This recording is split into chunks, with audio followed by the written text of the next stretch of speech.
주도주라 생각했던 종목들도 미끄러지면서 투자하기 참 어려운 시장이죠. 한 주를 마무리하면서 투자 전략 세워보겠습니다. 오늘은 우리은행 투자상품부 전략부 박석현 부부장 나오셨습니다. 안녕하세요. 안녕하십니까. 네, 최근 좀 필라델피아 반도체 지수 상승이란 배경에도 오늘장에서 삼성전자와 SK하이닉스의 좀 표정은 엇갈렸습니다. 삼성전자는 이번 주 내내 좀 외국인 매도가 나오고 있는 반면에 SK하이닉스는 오늘 그래도 좀 수급이 들어와주면서 4% 상승을 했단 말이죠. 부부장님, 이 두 종목의 괴리와 향후 전망은 어떻게 보십니까? 삼성전자는 일단 자사주 매입을 발표한 게 큰 호재로 작동을 하고 있는 것 같고요. 밸류에이션 측면에서도 삼성전자 주가 순자산 배율, 그러니까 PBR이 이번 사이클에서 0.83배까지 떨어졌습니다. 주가 기준으로는 약간 5만 원을 하회한 레벨이 한 이 정도 PBR 레벨이라고 보시면 될 것 같은데, 2004년 이후에 20년간 삼성전자 PBR이 가장 낮았던 때가 2015년 그리고 2016년 기록했었던 0.81배이기 때문에 거의 뭐 바닥이 왔다라고 볼 수 있을 것 같고요. 이런 어떤 저평가 부분이 삼성전자 주가를 끌어올리는 기본적인 어떤 요인으로 작동을 하고 있다라고 봐야 될 것 같습니다. 다만 삼성전자 주가가 바닥은 어느 정도 확인한 것으로 기대를 해볼 수는 있을 것 같은데, 상승 탄력과 관련해서는 아직까지는 기대를 높이기가 좀 어렵고요. 이익 전망치 하향 조정이 여전히 좀 이어지고 있기 때문에 이게 가장 큰 부담이고, 현재 삼성전자의 내년도 영업이익 전망치는 44조 원 정도를 기록을 하고 있는데, 고점 대비 31% 하향 조정이 좀 이루어졌고, 아직까지도 하향 조정이 이어지고 있는 과정이기 때문에 이런 부분들이 개선될 수 있을지를 우선적으로 확인할 필요성이 있을 것 같고요. SK하이닉스 같은 경우는 약간 삼성전자하고 다른 부분은 있습니다. SK하이닉스도 고점 대비 하향 조정 폭이 그렇게 크지는 않지만 어느 정도는 이루어지고 있기 때문에 흐름 자체가 계속 이제 좋은 쪽으로 가고 있는 흐름은 아니긴 하지만 삼성전자 대비로는 상대적으로 좀 좋다라고 볼 수 있을 것 같고요.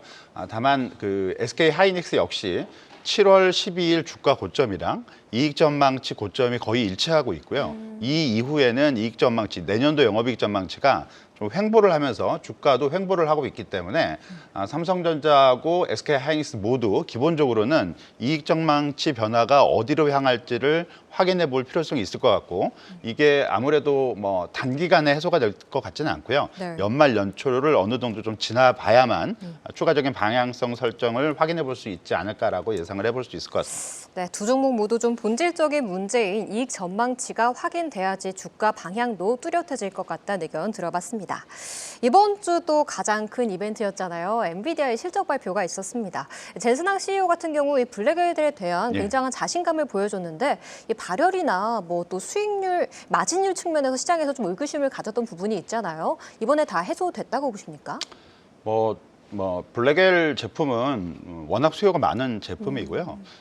수요하고 공급이 역전될 것으로 우려할 필요성은 지금으로서는 거의 없다라고 봐야 될 것 같아요. 근데 얼마만큼 수요가 있을 것인지, 그리고 이 수요에 따라서 이 블랙웰 제품을 사는 기업들, 주로 이제 마이크로소프트나 뭐 메타, 그다음에 알파벳 이런 기업들이겠죠. 네. 이런 기업들이 충분한 돈을 지불을 계속 할 것인지, 이런 부분이 좀 관건이 될 것 같고, 조금 시간이 좀 필요하지 않을까라고 볼 수 있을 것 같습니다. 엔비디아 주가가 어저께 0.5% 정도 상승을 기록을 했는데, 장중 변동성은 상당히 컸습니다.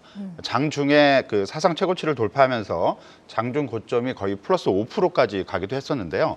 장중 저점도 마이너스 3.6%까지 떨어지기도 했기 때문에 주가 종가 기준으로는 한 0.5% 정도 오르면서 횡보한 것으로 보일 수가 있겠지만, 장중으로는 변동성이 상당히 컸다라고 볼 수 있을 것 같고, 이게 일중 변동성이 이 주식, 개별 주식에 있어서 커지는 배경이 여러 가지가 있을 수가 있는데, 엔비디아 주식 자체가 워낙 그동안 많이 올랐기 때문에 지금 상황에서 보자면 낙관론도 분명히 있긴 하지만 차익 실현 압력이 상당히 높아지고 있는 시점인 거는 조금 분명해 보이고요. 앞으로 엔비디아 주식은 그 IT 업황이 어디로 이제 가게 될지, 이 부분이 이제 그 초점으로 맞춰야 될 것 같고, AI 관련된 IT 업황에 대한 전망은 여전히 좋긴 합니다. 근데 다만 AI가 아니고 다른 쪽의 IT 업황 전망은 그다지 그렇게 뭐 좋은 거는 아니고요. 이게 대변하는 대표적인 지표가 미국 필라델피아 반도체 지수가 상당 부분 많이 오르는 것처럼 보이긴 하지만, 7월 고점 이후로 아직까지 고점을 돌파를 못하고 있는 상황이고요. 4개월 정도가 됐죠.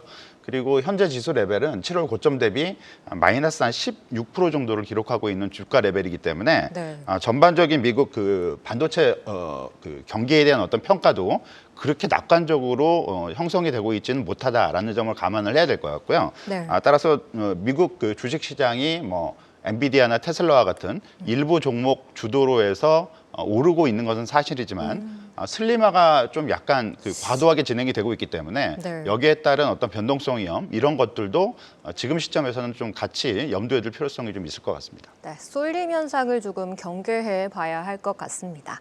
이쪽 조금 더 큰 그림으로 들어가 볼게요. 미국 증시가 이번 주 좀 트럼프 트레이드가 소폭 약해지긴 했지만 이 취임 전까지는 대체적으로 좀 올랐던 모습을 연출한 기력이 있잖아요. 예, 예. 전후에 좀 배경은 어떻게 보시나요?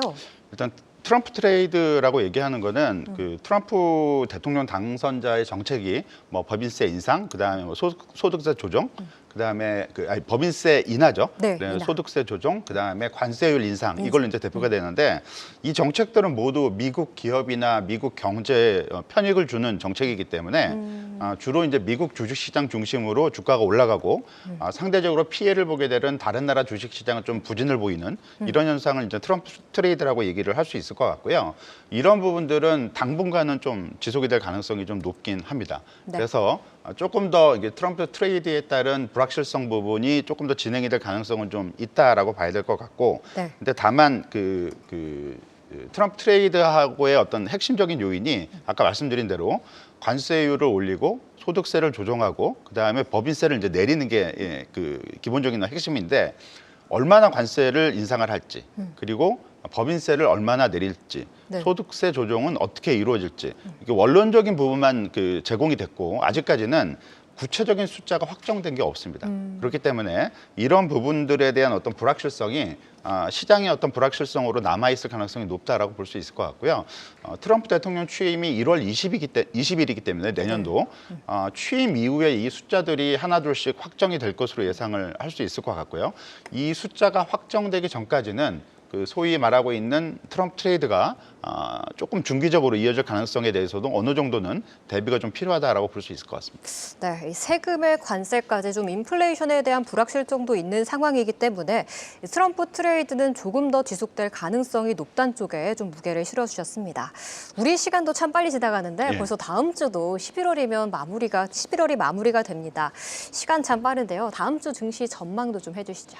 일단 뭐 엔비디아 이벤트가 이제 마감이 됐기 때문에 이제 초점은 아무래도 다음 주에 있을 미국 그 11월 FOMC 회의록 발표, 그 다음에 그 주말에 있을, 그러니까 월말이죠. 월말에 있을 미국 PC 물가 쪽으로 관심이 좀 넘어갈 것 같고요.